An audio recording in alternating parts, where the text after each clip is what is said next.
Saya kasih sesuatu yang agak menarik, yaitu chart traffic. Apalagi Pak, namanya aneh-aneh. Sebenarnya ya enggak. Sebenarnya itu juga support dan resisten, atau yang biasa orang supply dan demand. Namanya itu ganti-ganti, tergantung orangnya yang ngasih. Bapak ganti lagi namanya nggak apa-apa. Oke, itu maksudnya apa sih? Maksudnya gini, saya ibaratkan traffic. Soalnya kan ada jalan yang ramai, ada jalan yang agak sepi. Jadi kita bisa cepat di situ. Kayak ini adalah jalan cepat karena dia turun langsung zuz, kayak gitu.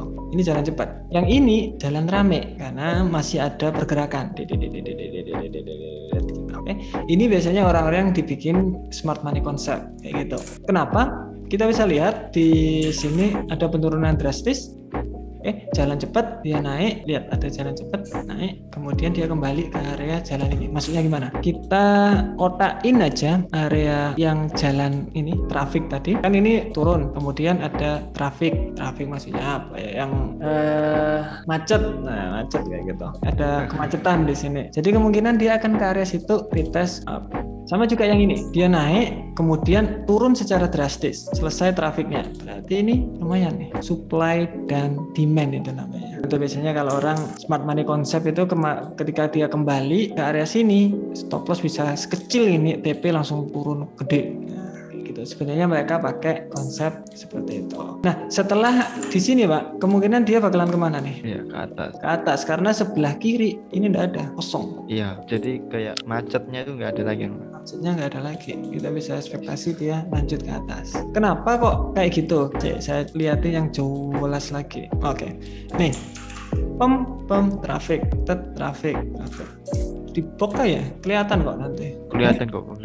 Ya, kelihatan kok kalau di box. Nah, ini ada area box lagi nanti. Kalau dia harus naik membuat lower high, kemungkinan dia akan ke lower high sini nanti. Nanti macet dulu. Nah, macet. Setelah ini kan jalan tol nih, gitu. Ini konsep dari supply and demand sebenarnya. Kenapa kok di sini penting? Karena orang sering mengingat. Contoh harga kertas 10.000, kemudian turun drastis jadi 5.000. Kemudian harganya di 5.000 aja. Kemudian langsung turun drastis lagi jadi 2.000. Kita mengingatnya kayak gini, dari 10.000 kemudian harganya itu 5.000 agak lama lah. Kemudian jadi 2.000. Yang diingat yang mana? 10.000, 5.000 sama 2.000. Di tengah-tengahnya kita ingat apa enggak? Yaitu namanya investor thinking. Jadi orang-orang yang besar-besar itu uangnya berpikiran sama. Yang pergerakan kecil-kecil ini siapa ya? Biasanya bank, kemudian retail investor kecil-kecil itu yang gerakin market yang kayak gini-gini. Tapi menggerakin market yang itu hedge fund dan yang uang yang gede-gede banget. Jadi konsepnya harus dipahami terlebih dulu. Bahkan time frame kecil juga Pak, kayak di 4 jam gitu. Bisa, sama. Konsepnya itu sama. Atau jangan-jangan waktu Bapak ke live trade itu yang apa namanya? Scalping ya, apa itu kayak gitu Pak? Hampir sama kayak gitu. Cuma saya tambahin kayak support resisten, multiple time. Kayak nggak ada apa namanya narik-narik gitu tiba-tiba bisa open posisi gitu. Posisi kan ya. Ya gitu kan. Atau jangan-jangan kayak gini. Jadi konsepnya sama.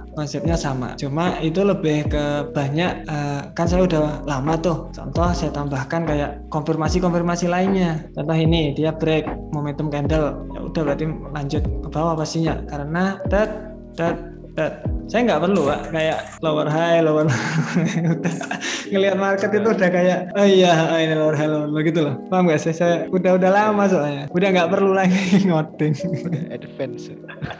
Udah nggak perlu ngoding. Bapak nanti juga kayak gitu, mungkin udah nggak perlu ngoding nanti kalau kayak gini. Coba ini bakalan turun masih ini di 962, kalau dilihat teng panjang dari sini udah kelihatan, ini kurang panjang dikit. Ini pattern flag, kalau pattern flag panjang dari sini ke sini. Jadi ilmunya lumayan Mas. Pelan-pelan Pak. Nanti sampai pelan-pelan. Tapi intinya semua sama. Turun. Kemudian bisa Bapak terapkan yang tadi juga, katakanlah momentum candle, tutup candle, bisa juga. Jadi itu.